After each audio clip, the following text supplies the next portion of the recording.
restaurant critic and radio host Peter Dills. Peter readily admits to being born into the world of food, as he is the son of noted restaurant critic Elmer Dills. As far back as he can remember, Peter was following his father from restaurant to restaurant, always tasting, always learning about food and discovering new and exciting restaurants and travel destinations. As his food adventure comes full circle, he now stars on radio and television with his popular food and travel show, Dining with Dills, named after his father Elmer. And now, your host, Peter Dills. Hey everybody, it's Peter Dills, the King of Cuisine, LA's King of Cuisine. Welcome back to another episode of Dining with Dills. You know, I've been doing a podcast for a few years. Usually what we do is just take the radio show and put it up on the podcast on SoundCloud. But today I'm in my home and it's September 17th. So if you're listening to the podcast, wherever you're listening to the podcast, that's today's date. We're flying solo today, no guests, which means you're stuck with me, my stories, and of course, my opinions about the local food scene. So let's get right into it.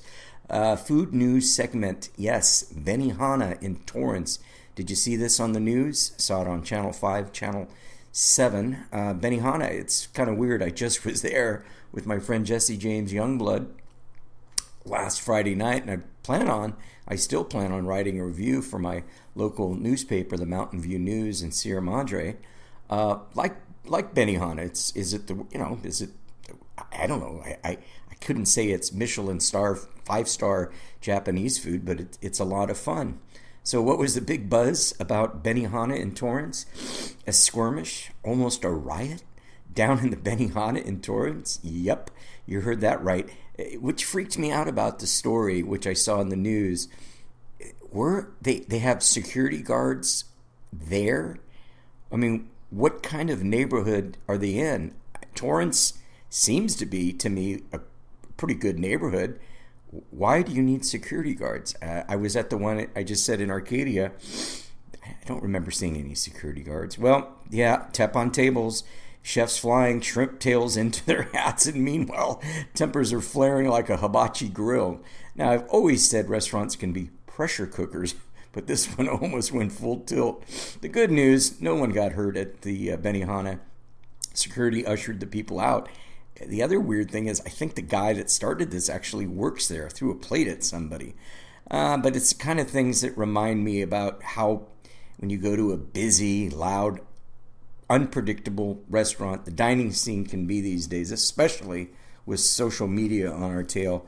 You know, my tip, and I wrote this in the article that I wrote for the Mountain View News, is that if you're going to any restaurant like Benihana or a weekend that you know it might be really busy, it's, go on the weekday.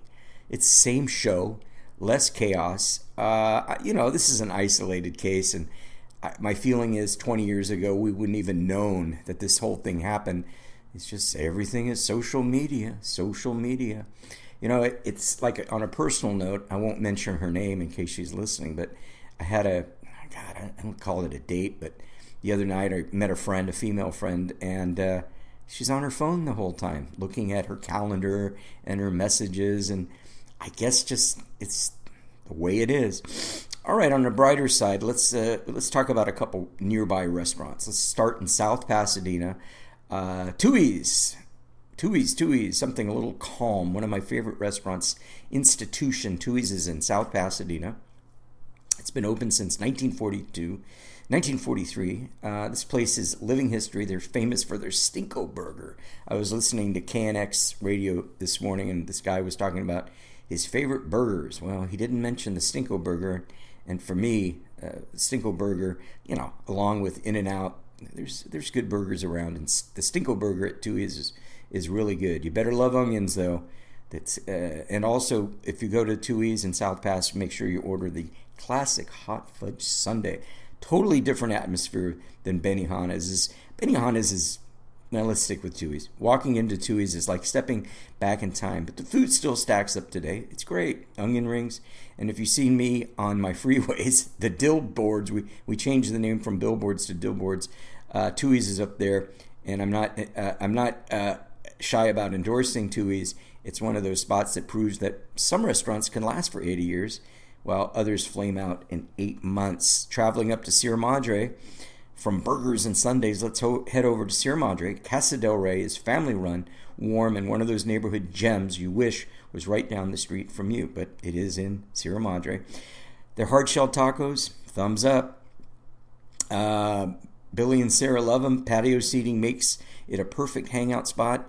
For some reason, for me, I like to get the stuff to go. Not sure why, but the bar is small. The cool thing about the bar is, especially if Jamie, one of the owners, is there, that she'll make your margarita the way you want it, meaning that, if you tell her you want it low salt, or more ice, if you want it with Patron, she can do it. She can handle it. That's Casa del Rey. You heard me talk about it. I judge a Mexican restaurant by the chips and salsa. Casa del Rey more than passes the test. Casa del Rey in Sierra Madre. It's a winner. Over the past weekend, am I talking too fast? Let me slow down. Something fun I did, and put it on your calendar for next year. Speaking of winners, let's talk about the Taste of Arcadia. Local restaurants, wineries, small bites, plenty of familiar faces. These community events are really the heart of what makes our dining culture special.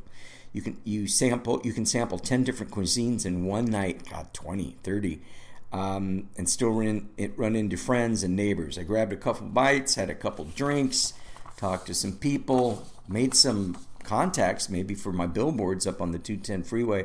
If you missed it, mark your calendar again for next year, because it's more about the food at the Taste of Arcadia. It's a whole community coming together. In fact, my friend Raquel was there, and Raquel and I might be doing some of these podcasts together, and I had an idea that maybe I could turn the tables, so to speak, and have somebody interview me here on my podcast. Would that be fun? So Raquel I think next week you'll hear Raquel's voice. She'll be interviewing me. I've got a lot to say.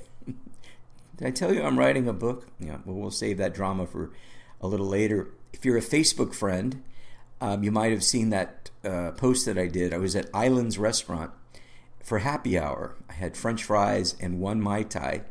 It's all good. And what they did was, when they brought the receipt, I noticed that many restaurants do this with Islands. They give you the suggested tip. It's very common now. This is nothing new. You've seen it. What they did, though, they gave you the suggested tip on what the prices of the happy hour items would be if they weren't included in happy hour.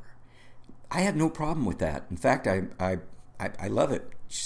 You should always tip. Even if you get a comp meal, if you know somebody that owns a restaurant and they invite you in and they comp the meal, you still got to tip the server, the waiter, the bartender. So I'm for it. I have no problem with it. Adding a tip that would be without the discount.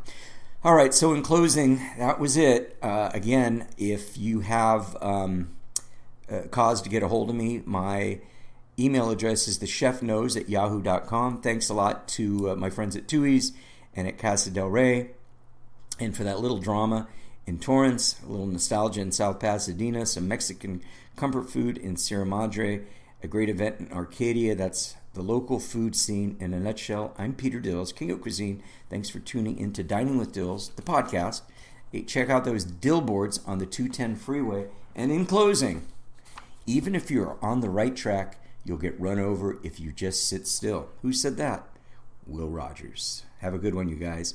We'll talk next week.